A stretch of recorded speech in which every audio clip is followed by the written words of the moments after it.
कि रहमत कब और किस पर हो जाए। रहमत कब और किस पर हो जाए इस बात का कोई अंदाजा नहीं होता, क्योंकि जदों असीं मालिक दे दर ते आ गए, दिलों उस मालिक दे नाल जुड़ गए, तो किस पल किस घड़ी उस मालिक दी किरपा, उस मालिक दी रहमत साडे ते हो जानी है, बंदा इहदा अंदाजा नहीं लगा सकता। जिदा अंदाजे लगाने का मतलब समझते हो कि नहीं? बंदा अंदाजा लगाता कि इस वेले सूरज निकलना है और इस वेले सूरज छुपदा है। ये अंदाजे हुंदे है कि इस वेले आ काम होना है, मेरा अंदाजा है। हुण इत्थे दसना चाहांगे कि जदों मालिक दियां रहमतां दी गल आंदी है, मालिक दियां बख्शिशां दी गल आंदी है, तो फिर किस पल किस घड़ी ने साडी जिंदगी बदल देनी है, किस पल किस घड़ी साडी झोली मालिक ने अपनी रहमतां नाल भर देनी है, इहदा इंसान कदी अंदाजा नहीं लगा सकता। बस इत्थे तां विश्वास, यकीन, भरोसे दे नाल बैठना पैंदा है कि मैनूं यकीन है, मैनूं विश्वास है कि मेरी झोली खुशियां नाल जरूर भरेगी, मेरे ते रहमत जरूर होएगी, मेरे ते किरपा जरूर होएगी, मैनूं विश्वास है अपने मालिक ते। इसलिए रहमत कब और किस पर हो जाए इस बात का कोई अंदाजा नहीं होता। हुण जे तुसीं मालिक दे दर ते बैठे हो तो बस एक विश्वास रखना है, भरोसा रखना है कि आही पल है, आही घड़ी है और रहमत नूं प्राप्त करन दी। और किस पल किस घड़ी वो मालिक दी रहमत किस वचन नाल तुहाडी झोली च पै जानी है, इहदा अंदाजा तुहानूं भी है नहीं। बस विश्वास दी तार जोड़ दिओ। रहमत कब और किस पर हो जाए इस बात का कोई अंदाजा नहीं होता। ये तो रहमत का घर है और इस घर का कोई दरवाजा नहीं होता। कई बार इंसान कह दिंदा है, ऐ मालिक कदों तेरी रहमत का दरवाजा खुलेगा, ऐ मालिक कदों तेरी किरपा का दरवाजा खुलेगा, कदों मेरी बेनती सुनेगा, कदों मेरी अरदास सुनेगा, कदों मेरी दुआ सुनेगा, कदों मेरे ते रहमत करेगा, कदों तेरियां रहमतां दे दरवाजे खुलणगे। कई बार इंसान ये गल कह दिंदा है। इत्थे दसना चाहांगे कि जिहड़े मालिक दी घर दे दरवाजे है ना, यानी ओहदियां रहमतां दे दरवाजे, वो तो सदा खुले ही है। क्यों? क्योंकि उत्थे कोई ऐसा दरवाजा है ही नहीं जिन्हों बंद किया जा सके। ये गल हमेशा याद रखो। ਉਹਨੂੰ ਹੀ ਤਾਂ ਮਾਲਿਕ ਦੀ ਰਹਿਮਤ ਕਿਹਾ ਜਾਂਦਾ ਹੈ, ਉਹਨੂੰ ਹੀ ਤਾਂ ਪ੍ਰਮਾਤਮਾ ਦੀ ਕਿਰਪਾ ਕਿਹਾ ਜਾਂਦਾ ਹੈ, ਉਹਨੂੰ ਹੀ ਤਾਂ ਰਹਿਮਤ ਇਲਾਹੀ ਕਿਹਾ ਜਾਂਦਾ ਹੈ ਕਿ ਜਿੱਥੇ ਕੋਈ ਦਰਵਾਜ਼ਾ ਨਹੀਂ ਹੈ। ਕਿਉਂਕਿ ਜਿੱਦਾਂ ਤੁਸੀਂ ਕਿਸੇ ਮੰਦਰ ਜਾਂ ਕਿਸੇ ਮਸਜਿਦ ਨੂੰ ਜਾਂ ਕਿਸੇ ਧਾਰਮਿਕ ਸਥਾਨ ਨੂੰ ਦੇਖਦੇ ਹੋ ਕਿ ਸਮੇਂ ਸਿਰ ਦਰਵਾਜ਼ੇ ਖੁੱਲਦੇ ਆ ਤਾਂ ਸਮੇਂ ਸਿਰ ਦਰਵਾਜ਼ੇ ਬੰਦ ਹੋ ਜਾਂਦੇ ਹੈ, ਪਰ ਉਹ ਮਾਲਿਕ ਦੀ ਕਿਰਪਾ, ਮਾਲਿਕ ਦੀ ਰਹਿਮਤ ਉਹ ਐਸੀ ਹੈ ਕਿ ਉਹਦੇ ਦਰਵਾਜ਼ੇ ਤਾਂ ਸਦਾ ਹੀ ਖੁੱਲੇ ਹੈ। ਕਿਉਂਕਿ ਜੇ ਭਾਰਤ ਵਿੱਚ ਰਾਤ ਹੋ ਗਈ ਹੈ ਤਾਂ ਫਿਰ ਅਮਰੀਕਾ ਵਿੱਚ ਦਿਨ ਹੈ, ਕਿ ਉੱਥੇ ਦਰਵਾਜ਼ਾ ਬੰਦ ਹੋ ਗਿਆ? ਕੈਨੇਡਾ ਵਿੱਚ ਦਿਨ ਹੈ, ਕਿਉਂਕਿ ਇੱਕ ਪਾਸੇ ਰਾਤ ਹੁੰਦੀ, ਬੰਦਾ ਕਹਿੰਦਾ ਹੁਣ ਸ਼ਾਮ ਹੋ ਗਈ, ਇਹ ਘਰ ਦਾ ਦਰਵਾਜ਼ਾ ਬੰਦ ਹੈ। ਇਨਸਾਨ ਦੇ ਦਰਵਾਜ਼ੇ ਬੰਦ ਹੋ ਸਕਦੇ ਆ, ਪਰ ਪਰਮਾਤਮਾ ਵਾਸਤੇ ਦਾ ਪੂਰਾ ਬ੍ਰਹਿਮੰਡ ਉਹਦਾ ਹੀ ਹੈ, ਉਹਦੇ ਵਾਸਤੇ ਤਾਂ ਕੋਈ ਰਾਤ ਨਹੀਂ ਹੈ, ਕੋਈ ਦਿਨ ਨਹੀਂ ਹੈ। ਇਸ ਲਈ ਉਹਦੇ ਦਰਵਾਜ਼ੇ ਤਾਂ 24 ਘੰਟੇ ਖੁੱਲੇ ਹੀ ਹੈ। ਹੁਣ ਗੱਲ ਕੀ ਹੈ, ਇਹਨੂੰ ਥੋੜਾ ਸਮਝਣਾ ਹੈ ਅਸੀਂ कि ਉਹਦੇ ਰਹਿਮਤ ਦੇ ਦਰਵਾਜ਼ੇ ਤਾਂ 24 ਘੰਟੇ ਖੁੱਲੇ ਹੀ ਹੈ, ਬਸ ਜ਼ਰੂਰਤ ਹੈ ਸਾਨੂੰ ਉਸ ਦਰਵਾਜ਼ੇ ਤੱਕ ਪਹੁੰਚਣ ਦੀ। ਜੇ ਅਸੀਂ ਉਸ ਦਰਵਾਜ਼ੇ ਤੱਕ ਨਾ ਪਹੁੰਚ ਪਾਈਏ ਤਾਂ ਫਿਰ ਉਹ ਰਹਿਮਤ ਸਾਡੇ ਤੱਕ ਕਿੱਦਾਂ ਪਹੁੰਚੇਗੀ? ਇਸ ਲਈ ਯਾਦ ਰੱਖਣਾ ਕਿ ਪ੍ਰਮਾਤਮਾ ਦੇ ਘਰ ਦੇ ਦਰਵਾਜ਼ੇ 24 ਘੰਟੇ ਖੁੱਲੇ ਹੈ, 24 ਘੰਟੇ ਉਹਦੀ ਰਹਿਮਤ ਦੀ ਬਰਸਾਤ ਹੋ ਰਹੀ ਹੈ। ਬਸ ਜ਼ਰੂਰਤ ਹੈ ਸਾਨੂੰ ਇਹ ਚੀਜ਼ ਨੂੰ ਸਮਝਣ ਦੀ ਕਿ ਅਸੀਂ ਉਸ ਬਰਸਾਤ ਨੂੰ ਪ੍ਰਾਪਤ ਕਿੱਦਾਂ ਕਰ ਸਕਦੇ ਹਾਂ, ਅਸੀਂ ਉਸ ਦੁਆਰ ਤੱਕ ਕਿੱਦਾਂ ਪਹੁੰਚ ਸਕਦੇ ਹਾਂ। ਕਿਉਂਕਿ ਪ੍ਰਭੂ ਦੇ ਘਰ ਦੇ ਦਰਵਾਜ਼ੇ ਤੱਕ ਪਹੁੰਚਣ ਦੇ ਕੁਝ ਨਿਯਮ ਹੁੰਦੇ ਹੈ, ਕੁਝ ਅਸੂਲ ਹੁੰਦੇ ਹੈ। ਜਦੋਂ ਇਨਸਾਨ ਉਹ ਨਿਯਮ ਦੇ ਮੁਤਾਬਿਕ ਚੱਲਦਾ ਹੈ, ਉਹਨਾਂ ਅਸੂਲਾਂ ਦੇ ਮੁਤਾਬਿਕ ਚੱਲਦਾ ਹੈ, ਤਾਂ ਫਿਰ ਇਨਸਾਨ ਤੇ ਉਹਦੀ ਰਹਿਮਤ ਵੀ ਜ਼ਰੂਰ ਹੁੰਦੀ ਹੈ, ਉਹਦੀ ਕਿਰਪਾ ਵੀ ਜ਼ਰੂਰ ਹੁੰਦੀ ਹੈ। ਔਰ ਜੇ ਅਸੀਂ ਵੀ ਉਸ ਰਹਿਮਤ ਦੇ ਘਰ ਤੱਕ ਪਹੁੰਚਣਾ ਚਾਹੁੰਦੇ ਹਾਂ, ਉਹ ਰਹਿਮਤ ਦੇ ਦਰਵਾਜ਼ੇ ਤੱਕ ਪਹੁੰਚਣਾ ਚਾਹੁੰਦੇ ਹਾਂ, ਤਾਂ ਫਿਰ ਸਾਨੂੰ ਵੀ ਉਹ ਨਿਯਮ ਥੋੜੇ ਜਿਹੇ ਸਮਝਣੇ ਪੈਣਗੇ। ਔਰ ਸਭ ਤੋਂ ਬੜਾ ਨਿਯਮ ਤਾਂ ਪਹਿਲਾ ਕੀ ਆਂਦਾ ਹੈ, ਜੋ ਕਿ ਗੁਰੂਆਂ, ਰਹਿਬਰਾਂ, ਪੀਰਾਂ, ਫਕੀਰਾਂ ਨੇ ਕਿਹਾ ਹੈ ਕਿ ਸਭ ਤੋਂ ਪਹਿਲਾ ਨਿਯਮ ਹੈ ਕਿ ਜੇ ਪ੍ਰਭੂ ਦੇ ਘਰ ਦੀ ਰਹਿਮਤ ਨੂੰ ਪ੍ਰਾਪਤ ਕਰਨਾ ਹੈ ਤਾਂ ਤੇਰੇ ਅੰਦਰ विश्वास का होना बहुत ही जरूरी है। समझते हो कि नहीं? विश्वास का होना बहुत ही जरूरी है, क्योंकि बिना विश्वास तो असीं उहदे रहमत के दरवाजे तक नहीं पहुंच सकते। इसलिए जिसके अंदर विश्वास है, जिसके अंदर भरोसा है, आस्था है, यकीन है, फिर उही उहदे रहमत के घर तक पहुंचता है, और उसते रहमत हुंदी भी जरूर है। बोलो समझते हो कि नहीं? इसीलिए तो एक फकीर ने बड़ी प्यारी लाइन कही है। फकीर कहते प्रेम से भी बड़ा है विश्वास। जरा ध्यान देने वाली गल है, नहीं तो इंसान सोचता है कि प्रेम बड़ा है, पर उन्होंने कहा प्रेम से भी बड़ा है विश्वास। क्यों किया? प्रेम तो भी बड़ा विश्वास है। हुण अगली लाइन तो पता लगेगा कि वो फकीरा ने बड़ा साफ लफ्ज़ों में किया है कि प्रेम से भी बड़ा है विश्वास, क्योंकि प्रेम सबसे हो सकता है लेकिन विश्वास सब पर नहीं होता। समझ रहे हो कि नहीं? ਤੁਹਾਨੂੰ प्रेम तो किसी नाल भी हो सकता है। हुण कई बार तुसीं देखदे हो, एक पत्नी कहती है मैनूं अपने पति नाल बड़ा प्रेम है, पर मैनूं उत्ते विश्वास नहीं है, पता नहीं किहनां गल्लां करी जांदा है। हो जांदा कि नहीं? एक पति कह दिंदा है पत्नी नाल मैं प्रेम तो बड़ा करदा हां, पर मैनूं लगदा किते मैनूं धोखा ना दिंदी होवे। हुण इहदा मतलब प्रेम तो है पर विश्वास नहीं है। प्रेम तो इंसान नूं किसी नाल भी हो सकता है, पर विश्वास सारिਆਂ ते नहीं हुंदा। विश्वास बनाना पैंदा है, विश्वास अपनी करनी नाल बनाना पैंदा है। प्रेम तो तुरे जांदियां किसी नाल भी हो सकता है कि लै भी मैं उहनूं देखिया मैनूं उहदे नाल प्यार हो गया, पर जे बंदा कहे प्यार हो गया कि तैनूं उत्ते विश्वास है, तुसीं कहना ये तां उहनूं मिल के उहदे नाल रह के या उहनूं देख के उहदी करनी नूं उहदे कर्मां नूं देख के पता लगेगा कि ये आदमी विश्वास योग्य है या नहीं है। सो प्रेम सब नाल हो सकता है, पर विश्वास तां किसी विरले ते हुंदा है। और विश्वास किते इंसान करता है? जिहदी करनी अच्छी होवे, जिहड़ा पता है कि सच दे मार्ग ते चलन वाला होवे, जिहड़ा पता है कि अच्छाई करन वाला है, ये सब नाल प्यार करन वाला है, ये कदी किसी का दिल नहीं दुखांदा, इहनूं सब दी खुशी दी फिक्र है, ये आप दुख झल के भी दूजे नूं खुशी देण दी कोशिश करता है। फिर इंसान नूं अपने आप ही उस ते विश्वास होना शुरू हो जाता है, क्योंकि ਜਿਹਨੂੰ ਸਭ ਦੀ ਫਿਕਰ ਹੋਵੇ ਨਾ ਕਿ ਕਿਸੇ ਦਾ ਮੇਰੀ ਵਜ੍ਹਾ ਨਾਲ ਦਿਲ ਨਾ ਦੁਖੇ, ਤਾਂ ਫਿਰ ਬੰਦਾ ਸੋਚਦਾ ਜਿਹੜਾ ਸਭ ਦੇ ਦਿਲ ਨੂੰ ਖੁਸ਼ੀ ਦੇਣ ਵਾਲਾ ਹੈ ਉਹ ਕਦੀ ਮੇਰਾ ਦਿਲ ਦੁਖਾ ਹੀ ਨਹੀਂ ਸਕਦਾ। ਪਰ ਇਹ ਗੱਲ ਹੋਰ ਹੈ ਕਿ ਬੰਦਾ ਆਪਣੀ ਸੋਚ ਨਾਲ ਸੋਚ ਕੇ ਦੁਖੀ ਹੋ ਹੀ ਜਾਵੇ। ਇਸ ਲਈ ਸਮਝਣਾ, ਇਸ ਲਈ ਫਕੀਰਾਂ ਨੇ ਜੋ ਇਹ ਗੱਲ ਕਹੀ ਹੈ ਬੜੀ ਸਮਝਣ ਵਾਲੀ ਗੱਲ ਹੈ। ਔਰ ਗੱਲ ਜਦੋਂ ਵਿਸ਼ਵਾਸ ਦੀ ਆਂਦੀ ਹੈ ਤਾਂ ਫਿਰ ਕਿਹਾ ਜਾਂਦਾ ਹੈ ਕਿ ਜਦੋਂ ਇਹੀ ਵਿਸ਼ਵਾਸ ਤੇਰਾ ਉਸ ਮਾਲਿਕ ਦੇ ਨਾਲ, ਪਰਮਾਤਮਾ ਨਾਲ, ਪ੍ਰਭੂ ਨਾਲ ਜੁੜ ਜਾਂਦਾ ਹੈ, ਫਿਰ ਤਾਂ ਤੈਨੂੰ ਉਹ ਸਾਰੀਆਂ ਖੁਸ਼ੀਆਂ ਮਿਲ ਜਾਂਦੀਆਂ ਹੈ ਜੋ ਤੂੰ ਹਾਸਿਲ ਕਰਨੀਆਂ ਚਾਹੁੰਦਾ ਹੈ। ਇਸ ਲਈ ਵਿਸ਼ਵਾਸ ਤੇ ਸਾਨੂੰ ਇੱਕ ਬੜੀ ਪਿਆਰੀ ਸੁਲਤਾਨ ਵਾਹੂ ਦੇ ਜੀਵਨ ਦੀ ਘਟਨਾ ਯਾਦ ਆ ਗਈ, ਜਿਸ ਤੋਂ ਸਾਨੂੰ ਪਤਾ ਲੱਗੇਗਾ ਕਿ ਫਕੀਰ ਵਿਸ਼ਵਾਸ ਰੱਖਣ ਨੂੰ ਕਿਉਂ ਕਹਿੰਦੇ ਆ। ਕਿਉਂ ਕਹਿੰਦੇ ਆ ਵਿਸ਼ਵਾਸ ਰੱਖੋ ਆਪਣੇ ਮਾਲਿਕ ਤੇ? ਕਿਉਂ ਕਹਿੰਦੇ ਆ ਭਰੋਸਾ ਰੱਖੋ ਆਪਣੇ ਮਾਲਿਕ ਤੇ? कि एक दिन सुल्तान वाहू एक दरिया के किनारे बैठे हुए सुल्तान वाहू दरिया के किनारे अपने कोई सेवकों के नाल कि उत्थे एक नवाब आ गया। उन्हें सुल्तान वाहू के दर्शन किए और सुल्तान वाहू अपने सेवकों को कोई समझा रहे सी, तो वह नवाब भी कोल बह गया, सुनन लग गया।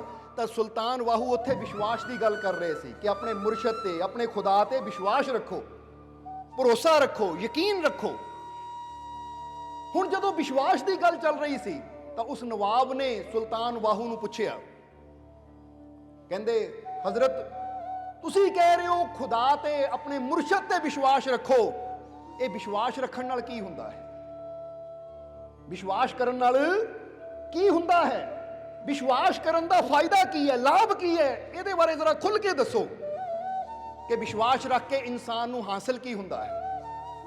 हुण जदों उस नवाब ने सुल्तान वाहू तो यह सवाल पूछया तो उस वेले सुल्तान वाहू ने मुस्कुरा के नवाब की तरफ देखिया और सुल्तान वाहू दे कोल एक प्याला पिया सी पानी दा। हजरत सुल्तान वाहू ने पानी दा प्याला उठा के अपने हाथ च पकड़िया और नवाब नूं पुछण लगे, ऐ नवाब तेरे सवाल का जवाब मैं जरूर दूंगा, पर पहला मैनू एक जवाब दे कि इस पानी दे प्याले विच जो पानी है, कि इस पानी विच कोई इंसान डुब सकता है? पानी दे प्याले च, जो मेरे हाथ च पानी दा प्याला है, इस जिन्ना क पानी है, कि इस पानी दे विच कोई डुब सकता है? नवाब ने कहा जी नहीं, ये पानी च की डुबना किसी ने। कहते इस पानी च कोई तैर सकता है? कहते नहीं, इस तैर भी कोई नहीं सकता। कहते इस पानी ते कोई जहाज चल सकता है, कोई नाव कोई कश्ती चल सकती है? तो हुण की जवाब सी नवाब दा कि नहीं, ये पानी दे प्याले च कोई कश्ती नहीं चल सकती, ना इस कोई डुब सकता है, ना कोई तैर सकता है, क्योंकि इन्ने क पानी ना की करना है, ना ये डुबाउण दी शक्ति है, ना इन्ना है कोई तैर सके, तो ना इन्ना है ये पानी कि कोई जहाज यानी नाव चल सके। सुल्तान वाहू कहते हुण आ जा साडे नाल। ਉਹ पानी ਦਾ प्याला लैके सुल्तान वाहू उठे, उस नवाब नूं नाल लिया, सामने जो दरिया वग रहा सी, हजरत सुल्तान वाहू ने वो पानी का प्याला उस दरिया च सिट दिता, यानी वो प्याले दे पानी नूं उडेल दिता दरिया दे पानी च। हुण जदों प्याले दा पानी दरिया दे पानी च मिलिया, तो फिर सुल्तान वाहू ने सवाल किया नवाब नूं कि नवाब हुण दस, ये प्याले दा पानी इस दरिया दे पानी च चला गया है, हुण दस ये पानी किसी नूं डुबो सकता है? वो कहंदा महाराज हुण तां डुबो सकता है। कहंदे हुण कोई इह च तैर सकता है? वो कहंदे जी हुण तैर भी सकता है। कहंदे हुण इह च कोई नाव कोई कश्ती कोई जहाज चल सकता है? वो कहंदे हाँ चल सकता है। कहंदे की गल नवाब, जदों तक ये पानी प्याले च सी तू कहंदा सी ना इह च कोई तैर सकता, ना डुब सकता है, ना कोई जहाज चल सकता, हुण की हो गया? हुण की हो गया? वो कहंदा जी हुण ये प्याला जिहड़ा पानी दा सी ना, हुण पानी ये समुंदर च मिल के दरिया च मिल के दरिया हो गया। जदों तक तो पानी प्याले च सी उदों तक इहदी शक्ति बड़ी थोड़ी सी, ना ये किसी नूं डुबो सकदा सी, ना इह च कोई तैर सकदा सी, ना ही इत्ते कोई नाव चल सकदी सी। पर हुण ये पानी दरिया दे पानी च मिल के दरिया दा रूप हो गया। हुण इहनूं ओह शक्ति मिल गई है कि इह च जहाज भी चल सकदे है, ये बड़ियां बड़ियां चट्टानां नूं डुबो भी सकदा है, और ये कोई तैर भी सकता है। सुल्तान वाहू कहते बस इसी तरह तू पूछ रहा है कि विश्वास नाल की हुंदा है, विश्वास नाल की हुंदा है, उहदे बारे दसो। तो सुल्तान वाहू कहते हुण सुन नवाब, जदों इंसान दे जीवन च कोई मुश्किल आंदी है, जदों इंसान दे जीवन च कोई परेशानी आंदी है, कोई तकलीफ आंदी है, हुण इंसान कोशिश करता है वो तकलीफ दुख चों निकलण दी, पर इंसान भी उस पानी दे प्याले की तरह है कि ओदी ताकत बड़ी थोड़ी हुंदी है, वो कुछ नहीं कर सकता। पर जदों इंसान विश्वास दे नाल उस रब अगे फरियाद करता है, वो रब नूं याद करता है, तो ओदे विश्वास दा पानी जदों परमात्मा दे बेअंत सागर विच लीन हो जाता है, तो ओदे च ओ शक्ति आ जाती है कि बड़े बड़े दुखां दे चट्टानां भी पहाड़ भी ਉਹਦੇ 'ਚ ਡੁੱਬ ਜਾਂਦੇ ਹੈ, और इंसान ਦੀਆਂ ਸਾਰੀਆਂ ਮੁਸ਼ਕਿਲਾਂ ਸਾਰੀਆਂ ਪਰੇਸ਼ਾਨੀਆਂ दूर हो ਜਾਂਦੀਆਂ है। क्योंकि जब तक एक है इंसान की शक्ति और एक है वो परम पिता परमात्मा की ताकत, वो परम पिता प्रभु की ताकत, ओदी शक्ति, जदों तक इंसान आप कोशिश करता है तो वही गल है कि प्याले का पानी होवे तो किसी ने डुबाउण की कोशिश करे, जो कि कभी हो ही नहीं सकता। पर जदों उही पानी नूं सागर का संग मिल जाता है तो बड़े बड़े पहाड़ भी उस डुब जाते हैं, बड़े बड़े जहाज भी डुब जाते हैं। इसी तरह जदों इंसान अपनी सुरती नूं, अपने विश्वास नूं अपने मालिक नाल जोड़ दिंदा है, तो फिर हुण इंसान की अपनी शक्ति तो भी बड़ी शक्ति जो मालिक दी है, परमात्मा प्रभु दी है, जदों इंसान का लिंक कनैक्शन उहदे नाल जुड़ जाता है, तो इंसान नूं उहदी तरफों वो अनंत शक्ति प्राप्त हुंदी है, वो अनंत ओदी कृपा हुंदी है कि इंसान के जीवन च भी बड़े बड़े जो दुख हुंदे है, बड़ियां बड़ियां परेशानियां हुंदियां है, वो भी खत्म हो जांदियां है, और ओदे जीवन च भी आनंद आ जाता है। इसलिए ये याद रखना कि जदों तक तुसी आप कोशिश करते हो तो तुसी प्याले दे पानी हो, हार जाओगे। पर जदों तुसी अपनी सुरती नूं अपने मालिक दे नाल जोड़ दिंदे हो, उस परमात्मा उस प्रभु दे नाल जोड़ दिंदे हो, उस ते यकीन रखते हो, तो समझ लो तुसी उस बड़े प्रभु दे नाल अपनी सुरती जोड़ ली है, जिहदियां रहमतां दा कोई अंत नहीं है। क्योंकि जरा सोच के देखो कि जदों तुसी अखां बंद करके दिलों अरदास बेनती दुआ फरियाद करते हो कि ऐ मालिक मेरे ते किरपा कर, मेरियां परेशानियां दूर कर, मेरे दुखों को दूर कर। मेरे जीवन च तेरियां रहमतां की जरूरत है, तेरियां बख्शिशां की जरूरत है, इसलिए अपनियां रहमतां कर दे, अपनी किरपा मेरे ते कर दे। ਜਦੋਂ ਤੁਸੀਂ ਇਹ ਬੇਨਤੀ ਕਰਦੇ ਹੋ ਤਾਂ ਤੁਹਾਡਾ ਕਨੈਕਸ਼ਨ ਕਿਹਦੇ ਨਾਲ ਜੁੜ ਰਿਹਾ ਹੈ? ਤੁਹਾਡੀ ਸੁਰਤੀ ਕਿਹਦੇ ਨਾਲ ਜੁੜ ਰਹੀ ਹੈ?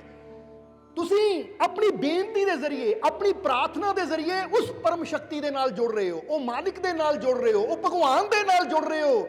ਔਰ ਜਦੋਂ ਉਹਦੇ ਨਾਲ ਤੁਹਾਡਾ ਅੰਦਰੋਂ ਕਨੈਕਸ਼ਨ ਜੁੜ ਜਾਂਦਾ ਹੈ ਤਾਂ ਉਧਰੋਂ ਰਹਿਮਤ ਵੀ ਉਹ ਆਣੀ ਸ਼ੁਰੂ ਹੋ ਜਾਂਦੀ ਹੈ ਕਿ ਫਿਰ ਇਨਸਾਨ ਦੀਆਂ ਬੜੀਆਂ ਬੜੀਆਂ ਮੁਸ਼ਕਿਲਾਂ ਵੀ, ਬੜੀਆਂ ਬੜੀਆਂ ਪਰੇਸ਼ਾਨੀਆਂ ਵੀ ਹੱਲ ਹੋਣੀਆਂ ਸ਼ੁਰੂ ਹੋ ਜਾਂਦੀਆਂ। क्योंकि ठीक है, इंसान कहता मेरे वस की गल नहीं है, ये तेरे वस की है नहीं, तो याद रख एक परम शक्ति है जिन्हों परम पिता परमात्मा कहा गया है, जिन्हों खुदा वाहिगुरु अल्लाह कहा गया है। जो उहदे नाल जुड़ जाएगा तो उत्थे तो असंभव भी संभव हो जाता है, नामुमकिन भी मुमकिन हो जाता है।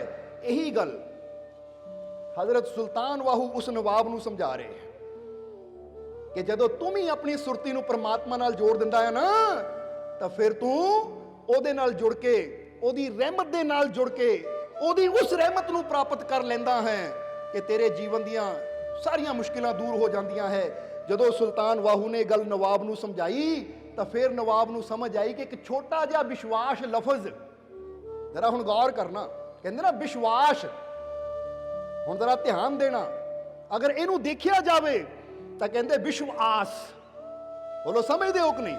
ये सारा विश्व ही परमात्मा है, ये सारा संसार ही परमात्मा है। इसलिए आस रख, उम्मीद रखता सिर्फ अपने उस मालिक तो, क्योंकि जेड़ा इस विश्व ते, इस प्रभु ते, भगवान ते, परमात्मा ते विश्वास रखता है, ओदी आस कदी टुटदी नहीं है। समझ आ रही है कि नहीं? इसलिए विश्वास यानी विश्व आस। और जरा हुण गौर करना, हुण विश्व किहनूं कहा गया है? विश्व किया गया इस ब्रह्मांड नूं, और ये ब्रह्मांड की है, इनू तो परमात्मा किया गया है। तां ही तो जदों श्री कृष्ण ने अर्जुन नूं महाभारत के युद्ध के अंदर अपना रूप दिखाया सी तो उन्होंने विराट रूप नहीं कहा जाता, उन्होंने विश्व रूप कहा जाता है। किहड़ा रूप कहा जाता है? विश्व रूप।